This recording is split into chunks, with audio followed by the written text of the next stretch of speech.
کہ جیسے ہرنی پانی کے نالوں کو ترستی ہے، ویسے ہی اے خدا میری روح تیرے لیے ترستی ہے۔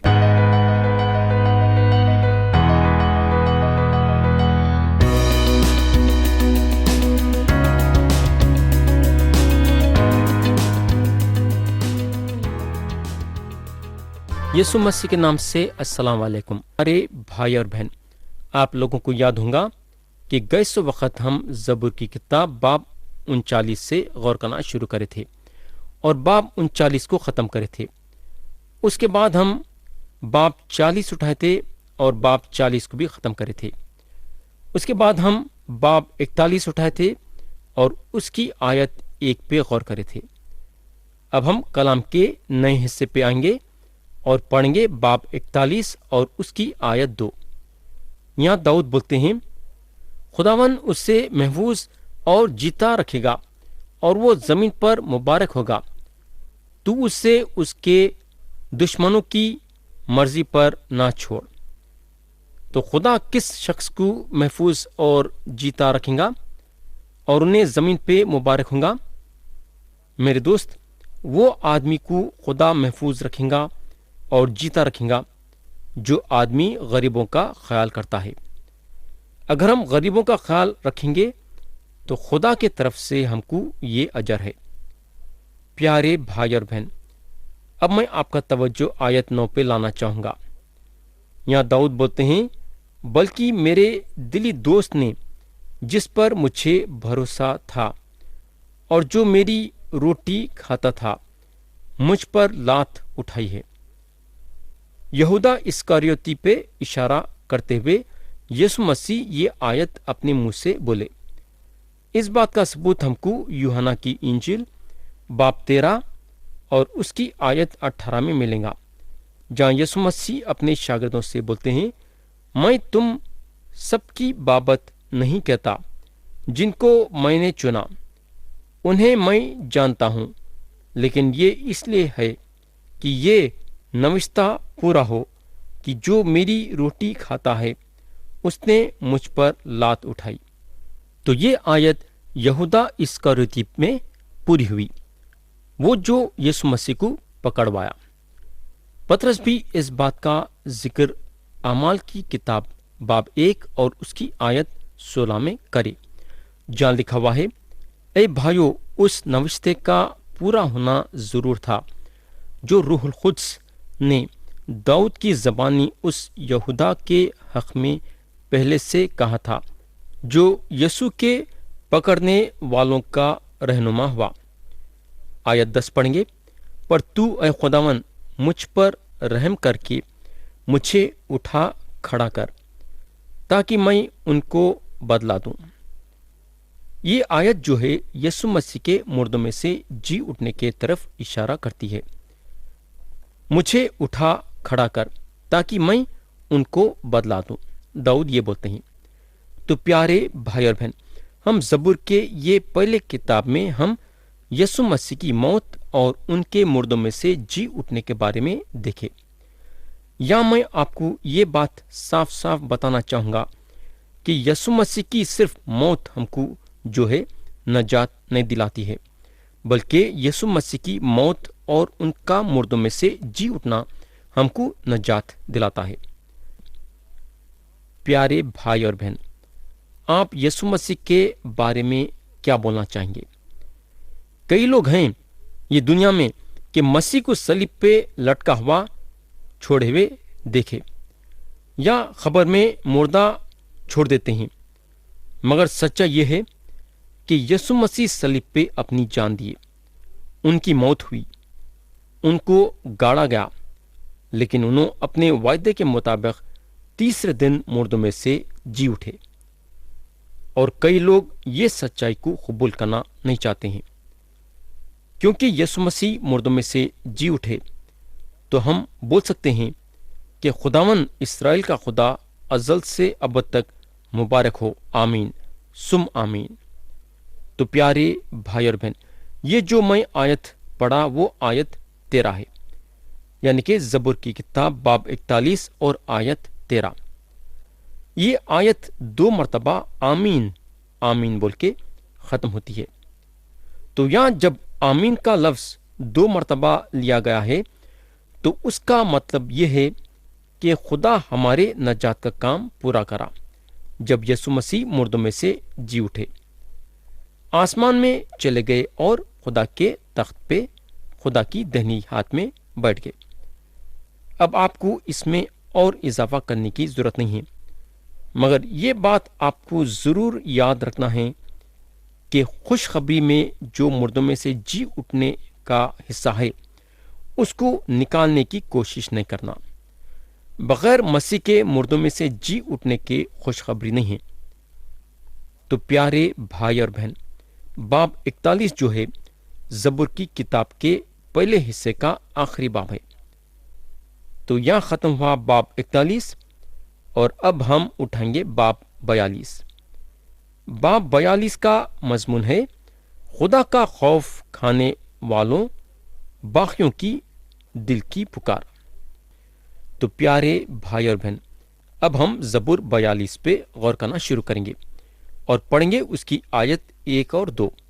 یہاں لکھا ہوا ہے، جیسے ہرنی پانی کے نالوں کو ترستی ہے ویسے ہی اے خدا میری روح تیرے لیے ترستی ہے، میری روح خدا کی، زندہ خدا کی پیاسی ہے، میں کب جا کر خدا کے حضور حاضر ہوں گا۔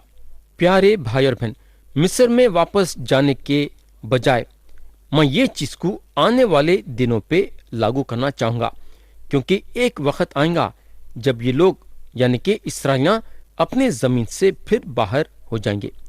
کئی لوگ جو بائبل کی تعلیم دیتے ہیں یہ بات سے یقین کرتے ہیں کہ جو اس وقت یہودیاں ایک جگہ پہ جمع ہو گئے ہیں اسرائیل کے زمین پہ، یہ جمع ہونا پھر سے ان کو الگ کر دے سکتا ہے، یعنی کہ ان لوگاں زمین کے باہر نکال دیے جائیں گے۔ اور ہو سکتا ہے کہ ہمارے اس زمانے میں خدا پرست باقی آج یہ اسرائیل زمین پہ نہیں ہے۔ اس وقت اسرائیل کے زمین پہ 2 گروہ ہیں۔ ایک گروہ ہے جو ابھی بھی مسیحا کے انتظار میں ہے، یہ امید میں کہ مسیحا آئیں گے اور ہیکل بنائیں گے۔ دوسرا جو گروہ ہے ان لوگوں کو مذہبی باتوں سے تعلق نہیں ہے، ان لوگ یہ بات سے سیر ہیں کہ ایک نیا زمانہ شروع ہو گیا ہے۔ ان کے پاس مصریاں ہیں، عرباں ہیں اور الگ الگ قسم کے لوگ ہیں جن کے ساتھ ان کا تعلق رکھنا ہے۔ پیارے بھائی اور بہن، اسرائیل کے جو خدا پرست باقی ہیں یعنی کہ خدا کے لوگ، خدا کے پیاسے ہیں، جیسا ہر زمانے سے چلے آ رہا ہے، ان لوگ داؤد کے بارے میں سوچتے ہیں۔ میں جہاں تک سوچتا ہوں کہ داؤد غار میں چھپتے ہوئے یہ لفظ آسانی کے ساتھ بول سکے ہوں گے کہ جیسے ہرنی پانی کے نالوں کو ترستی ہے ویسے ہی اے خدا میری روح تیرے لیے ترستی ہے۔ پیارے دوست، کیا آپ اس طریقے سے اپنی زندگی میں خدا کے بارے میں محسوس کرتے ہیں کیا؟ کئی لوگ یہ دعویٰ کرتے ہیں کہ اگر آپ قانون کے باتوں پہ قائم ہو جائیں گے، اگر اپنی زندگی میں خدا کے 10 حکموں کو اپنائیں گے تو خدا آپ سے خوش ہوگا۔ میرے دوست، آدمی جو ہے خدا سے الگ ہو گیا ہے، اس کے زندگی میں 10 حکمیں سے بھی زیادہ کی ضرورت ہے۔ 10 حکمیں ہم کو یہ بتاتی ہیں کہ ہم گنہگار ہیں اور ہم خدا کے خلاف کھڑے ہو رہے ہیں۔ ایک آدمی جو خدا کے خلاف کھڑے ہوتا ہے اس کے دل میں خدا کے لیے کوئی جگہ نہیں رہتی، نہ تو اس کو خدا میں کوئی دلچسپی رہتی ہے۔ تو ہم کو جو ہے نئے سرے سے پیدا ہونے کی ضرورت ہے۔ آدمی کو جو ہے خدا کے گھرانے میں لانے کی ضرورت ہے۔ پیارے دوست، ہم کو ایک ایسے موڑ پہ آنا ہے جہاں ہم اپنے دل کے کونے سے بول سکیں کہ جیسے ہرنی پانی کے نالوں کو ترستی ہے ویسے ہی اے خدا میری روح تیرے لیے ترستی ہے۔ اب ہم آیت 3 پڑھیں گے۔ میرے آنسو دن رات میری خوراک ہیں، جس حال کی وہ مجھ سے برابر کہتے ہیں تیرا خدا کہاں ہے۔ ہم کو معلوم ہونا چاہیے کہ مصر کے زمین پہ جو ان کی محنت تھی، اینٹیں جو ان لوگ بنا رہے تھے، اس کی وجہ سے ان کے زندگی میں کافی رونا دھونا تھا، اور یہ چیز بڑے مصیبتوں کے دنوں میں ہوں گی۔ پوچھا جائے گا تمہارا خدا کہاں ہے؟